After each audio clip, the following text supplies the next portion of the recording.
A strategic vision links the strategic intent and direction and resides within the shared values and unique culture of each organization. Let's assume you've articulated your end states or vision. How does your statement stand up to these tests? The first test: when looking back, can you see how you could achieve the end state from where the organization currently sits? If so, you do not have a vision. A vision is a future state that you currently do not know how to reach, but through a series of strategic moves, migrates the organization closer and over time discovers the connections to finally achieve the end state. The second test. Recall the characteristics of effective strategic visions we spoke of about in earlier broadcasts. Namely, that a strategic vision statement should be imaginable, desirable, feasible, focused, flexible, and communicable, easily explained. Does the vision pass that test? The third test. The statement should express or reflect directly or indirectly the shared values of the organization, because it is your shared values that will ultimately define your organization in the global environment. The fourth test. What is the context the statement creates? Effective statements frame the market customer context in which the organization lives. The fifth test, inclusiveness. While not always directly stated, does the statement recognize the interests of all parties, such as clients, suppliers, all staff, investors, and other stakeholders? A rule of thumb used by John Bachman of the Policy Center is, quote, "A one-iteration vision statement is a loser," unquote. You will probably generate multiple versions before you are satisfied and it meets your constituents' needs. So how long might it take? Strategic visions are created over a period of time, directly connected to the commitment to create a new future and to the ascribed importance and energy dedicated to the process by leadership. The desire by leadership teams to complete the process over a weekend retreat at a nice resort between golf engagements may demonstrate the perceived value the team places on a vision's contribution to driving the organization. Certainly, the desire to complete the process in a couple of days should be avoided. By the way, I'm okay with playing golf or engaging in some exercise during retreats. The diversion allows those guys David Myers describes as working in the brain's basement to be processing, potentially creating new connections, insights, innovative breakthroughs. Activities away from the constant rigor of the planning table should be included, especially those that require the team to participate together, those that provide individual reflective time, those that may be very different from activities undertaken at other team meetings or events, those that provide for social time. All of those types of interaction can be included in a 2 to 3 day retreat. Whatever you decide, I would recommend a minimum event that includes the team spending at least 2 evenings together.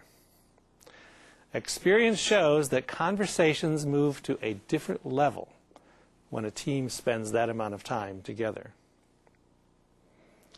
Generally, the overall time frame for developing the vision may take several weeks to many months. I'm reminded of a communications rule of thumb. If you ask a thoughtful question, you should give the person you asked time to give you a thoughtful response. How frequently have you wrestled or thought about an issue for several hours or days, and then walked up to a colleague and asked, Do you think it's a good idea to do X and expect an immediate answer from the person? Is that fair to the issue, to the person? Would you really want the question of where you desire the organization to be in 5 to 8 years decided in 1 day, 3 days, or even a week? What would serve your organization best? Who should have the strategic vision? The answer is simple. Every organization that wishes to be successful in the long term. I came across an article a few weeks ago describing the outcomes of a local fire department that had established a strategic vision. Jeffrey Meston, chief of the fire district, said, quote, "We have taken a very traditional fire service organization and taught it to change. This includes a focus on open communications within the department and within the community served, articulating a mission, empowering our personnel to do their job, providing clear priorities, and focusing on success," unquote. By developing the vision, the department created a more humanistic approach to leadership, management, techniques, policies, procedures, relationships, and actions. A sample of the changes: they opened the lines of communication with all employees by having what they called donut diplomacy meetings. Meetings with a box of donuts. They bridged the generation gap by changing the way the organization communicated at different levels. They enhanced the hiring and recruitment processes by conducting marketing surveys at paramedic schools, followed by a ride along in the fire truck. They established citizen days, making connections with their communities. There are challenges in developing strategic visions.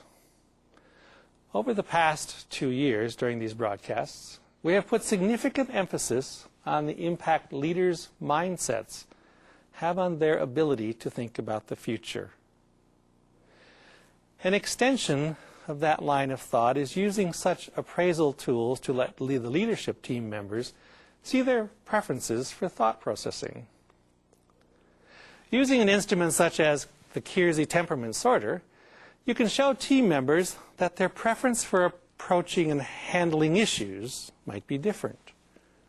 For example, the Keirsey temperament sorter described preferences as 4 quadrants, and they are artisans, guardians, idealists, and rationals.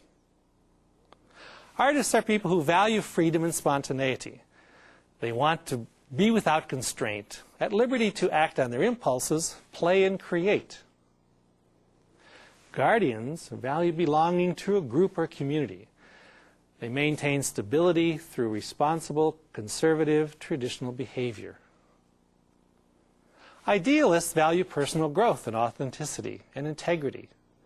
They yearn to develop themselves fully as individuals and to facilitate growth in others. Rationals value competence and intelligence. They strive to learn, know, predict, and control the resources in their environment. About 2 months ago, working with a group of 21 people, we had the group take the assessment and found the members had the following distribution. There were 10 guardians, 2 artisans, 5 rationals, and 4 idealists. To demonstrate the impact on how they would approach a simple visioning exercise, they had to plan a vacation in their respective subgroups. As anticipated, the guardians very carefully and logically defined a set of assumptions about the holiday, careful to include everyone's ideas and ensuring everyone remained part of the group. After about an hour of planning, they narrowed the list to 4 options, all practical, within a clearly defined budget that everyone in the group could participate in. The 2 artisans, on the other hand, immediately listed all the activities they loved to do and the places they had dreamed of exploring. Within 12 minutes, they had selected their destinations: a trip to Machu Picchu, the Galapagos Islands, and finish the holiday on the beaches of Costa Rica, a 4-week trip. They knew what they wanted to eat, what they would do generally in each location, and that flexibility was important. They didn't want to be locked into a specific itinerary, and it was okay to go their own separate ways. The point isn't that one is better than the other. Rather, armed with the data from the experiment, the group recognized how their preferred approaches could impact how they entered and participated in the vision conversations. The combination of participants enhanced the visioning process. A successful strategic vision demands a successful and robust communication strategy for the organization to succeed. Here's a bit of a unique example of a company communicating their strategic vision. About 6 months ago, working with the leadership of a company to help them more clearly understand the concept of strategic vision and to test their expression of it, we used their corporate decision-making process. As the CEO and board of directors reflected on how they made decisions, they expressed it this way: the foundational element and guide of all our decision-making is referring back to the stated vision. That vision generated the development of strategies and business plans. Those elements rest on 5 key pillars, namely the shared values of the organization, the corporate culture, the ownership model of the company, it's an employee-owned company, its governance model, and the unique set of limitations for financial options created by the ownership and cultural components. The following remodel reflects their thoughts. First, their vision, their strategies, their business plans resting on their core values, unique ownership model, unique governance model, and financial limitations. Using other words, one might say they created a vision for the future, but they wanted to communicate that vision lives every day and can only become a reality in the context of their business. It simultaneously is built on and drives the balance between the hard and the soft side, as some people like to call it, of the business. By expressing their story through the decision-making model, they have helped educate the organization on its vision and the role of its vision, having given the employees more clarity on what the organization makes choices about, and has certainly engaged the employees in thinking and using the decision model as they execute their daily jobs. Employees are feeling more confident and connected than ever before to achieve the company's strategic vision. Strategic visioning, writes Jack Bachman of the Policy Center, quote, is a logical, systematic methodology to create a vision of your desired future and develop and implement actions to build that vision into reality. Strategic visioning requires a change in attitude and different manner of thinking. Strategic visioning requires a belief that within what you perceive to be your limited sphere of influence and control can bring about significant changes for you and your organization, unquote. This is particularly crucial for small and medium-sized organizations whose productivity and competitiveness is tested on a daily basis in the new economy.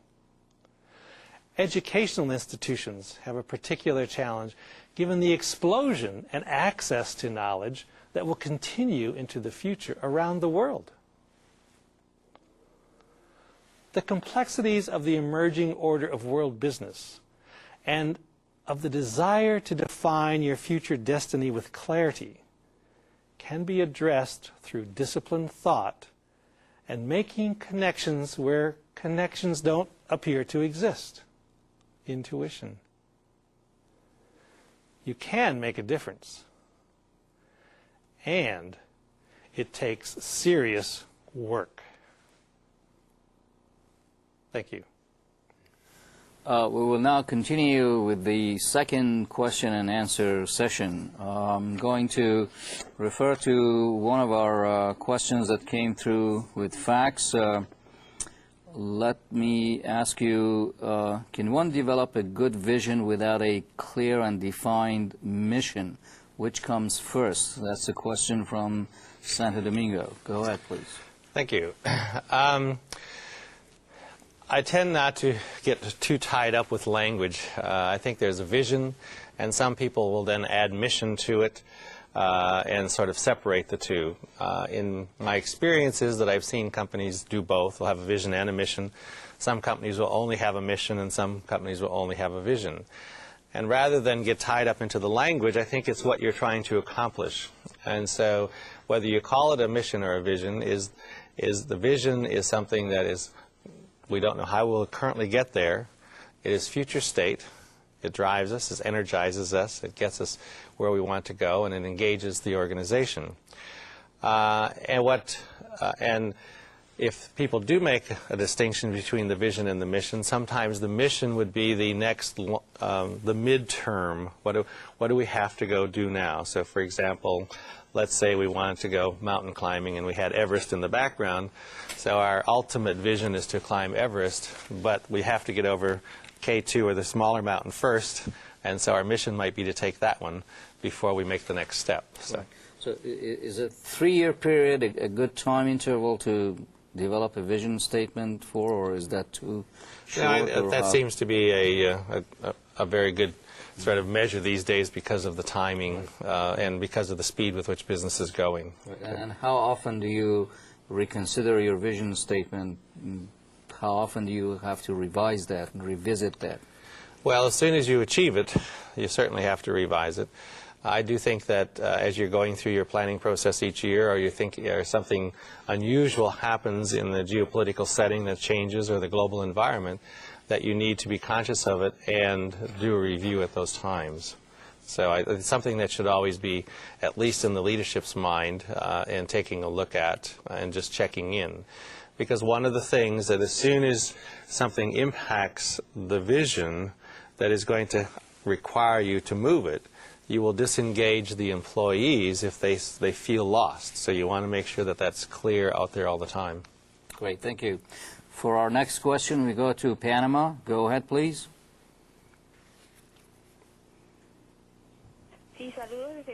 Yes, greetings from Panama. My question is the following. Does culture and our education, does this have an impact in the way we are then guardians, artisans, rationals, or idealists? Does this have an impact? Okay, so thank you for the question.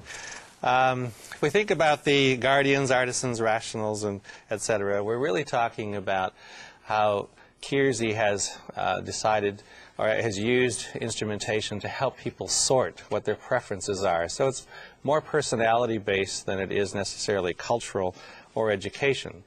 But I think we also have to recognize that even though we have a personality, how we express the personality and how we interact with people can be modified in sort of as we develop our personalities and over time. So particularly up through our teenage years, for example.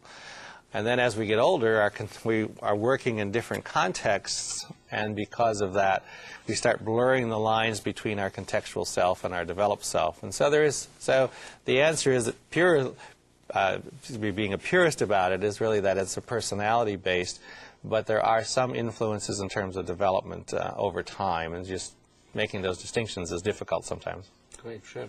Thanks. We go back to Puebla, Mexico for our next question. Go ahead, please. This is a question from a student. The question about access to education. Students and teachers are in a competitive environment, and how does the information you expressed in your module, how does this impact education and basic education? So I might not be understanding the question correctly, but I'll answer it as I heard it. Okay. So I think that the educators are educating people to live in the world that they either envision themselves or that the community is envisioning. And so we're trying to educate people to become more functional in world society. And if that's true, and the students may not understand at their age that that is a value to them, okay, you could say that you might be in conflict. But I believe that if you look at what many of the educational institutions have been doing since the introduction of quality in the late 80s and 90s, that people, those institutions started looking at what are we delivering to the community, and as such, how do we design our educational systems to support that? And how do we develop the curriculum so that these people can be most effective contributors to society? And so I don't necessarily see them as being in conflict, even though I do recall being in the classroom and wondering what my teacher was doing when I was younger and may not have been aligned. All right. Thank you. We stay in Puebla for our next question. Go ahead, please.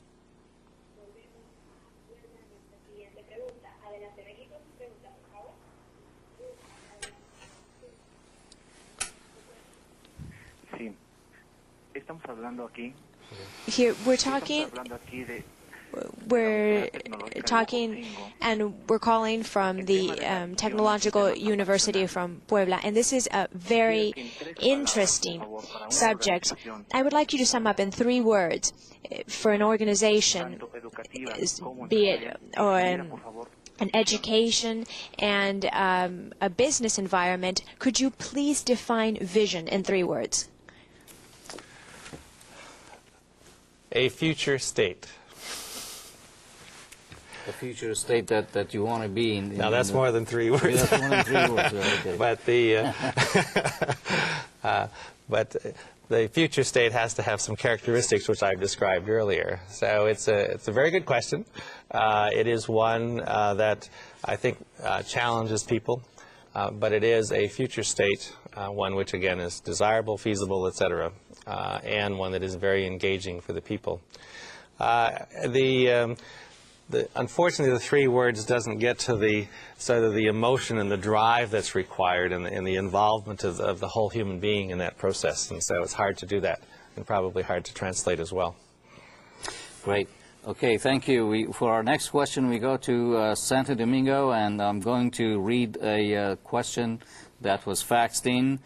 We are very used to developing concrete strategic plans, but not concrete strategic visions for our organizations. Usually our plans are very confidential, not shared many times at all levels within our organizations.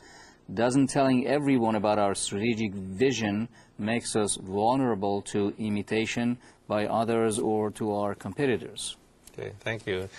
It's a very nice question. And I certainly have a point of view on it, and I'll share that.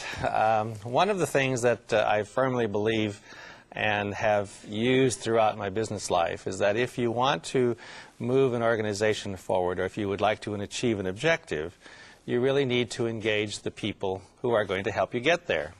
So let's put it into a sports sort of metaphor. So if I've got a team and the team doesn't know what our vision or objective is for let's say the vision for the season and the objective for this game, but the vision for the season, how are they going to be able to contribute and participate? So you do want to have it so that everyone in the organization knows it. In fact, everyone from the receptionist at the front door to the CEO should be able to articulate in their own words what it is, and that it's all integrated. So that's one piece. As I think about what the vision being articulated to the community, the business communities, or the competitors, it's something that many organizations publish in their annual reports, which are their public statements. The value of having the clients or your customers know what your vision is that they'd like to know where you're going to. People have a tendency of wanting to do business with people who have a future. And so particularly business clients want to have relationships with businesses that they know are going somewhere so that they can actually understand their own vision where they want to go. Is this particular supplier aligned and will be with me for the next 2, 3, 4 years as they achieve their work? And for the competitors, I think if you know and feel comfortable and confident in your vision, the competitors should be frightened by your vision as opposed to you worrying about them. So I think the message there is that you always focus on the end. As soon as you start focusing on your competitors, you will actually start undermining your own effectiveness in the marketplace. That's right. Great. I think our next question is from Guadalajara. Go ahead, please. Oh, I'm sorry. It's actually we're going back to Santo Domingo. Go ahead, please, Santo Domingo. Good morning. What is your experience in terms of defining visions for the high levels of government? And how can we then define a vision for a Latin American country, for example, and how important is it to define a vision? Okay. So I'll be honest that I don't work at the highest levels of government. I think that would be, I would want to make sure of that. But I do think that any political party or any group that happens to be in power does have a vision. How they articulate it, how it might get translated via the media to the population certainly has a strong impact on how people understand it or how they experience it. But I do think that governments are interested, and governments do pursue, and they do spend time, a lot of time, as they think about where they want to go and how they want to integrate the messaging. I mean, I clearly know of people who worked with the U.S. government, with state governments, with community governments that have spent a great deal of time wrestling with the issues and trying to articulate what it is that we need to do to move the country or the state forward. And as I think about Latin America, I do think that it's very important for the governments to have that vision. They're living in a global community, being impacted by the global community. There's a lot of cultural and rich heritage in the Latin American communities which needs to be protected. And I think you need to go back and look at what are the things that have made you strong, bring those along, and how do you leverage those into the future to make it successful for yourself? Great. Thank you. We go back to Chihuahua, Mexico for our next question. Go ahead, please. Sí, buenos días. Good morning. My question is very similar to the last question. We're a public university in Latin America, so we really struggle to try and transmit this concept of vision and communicate it to our students. So I would like to see what you would suggest for universities such as ours, that much of our efforts just go in trying to survive.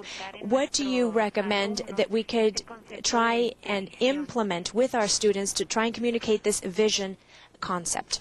Okay, thanks. Vision is not just the purview of business, of government, or of or educational institutions. So as I think about and reflect on my own life, when I am trying to understand something like that and how it applies, I say, well, how does it apply to me? And so one of the early things that you could do with students is helping them understand what is the vision for what they would like to accomplish and why are they there, what do they need to get out of from the university, etc. And then how is that preparing them for the future? So are they helping them clarify, helping them articulate, and helping them actually write down something for themselves, and make sure that they're writing down something that they don't know how to get to yet, so that we're following the sort of the rules or the parameters of how you would establish a good vision.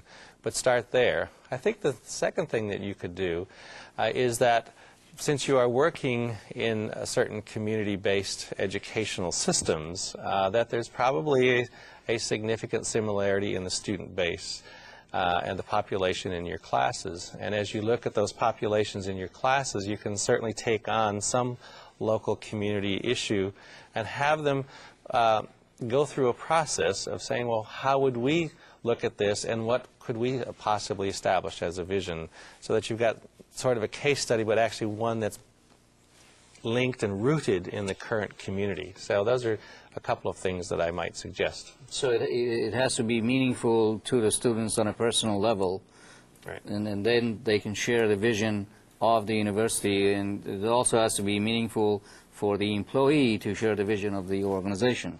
Absolutely. There's two elements to it, and I referred to it in one of my previous broadcasts, and that is that if the organization has a vision and it's going somewhere, okay, for me to engage as an employee, or in this case as a student, if I don't know where my vision is, I don't know how engaging in working for this company or engaged working with this group is going to help me move forward to my vision.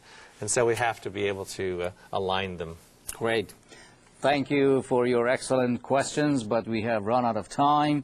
We hope that you have enjoyed participating once again in this exciting multilingual and multinational program. We invite you to participate in the 9th video conference of the 2004 series, Success with World-Class Competencies, airing November 11, 2004, and titled Organizational Creativity and Change, Managing Image, Media, and Results. For additional information on this video conference series, please consult your participants manual or our website, where you will find the dates and specific topics for each program. On behalf of all of us, I thank you for your ongoing participation and interest in this program. We would also like to extend a cordial invitation to all the members of our ITC network to register to attend our 9th annual meeting of associates, to be held next January 19th through the 22nd in San Diego, Los Angeles, and Las Vegas, with an exciting agenda featuring the theme of risk management and security in our globalized society. Thank you, and see you soon.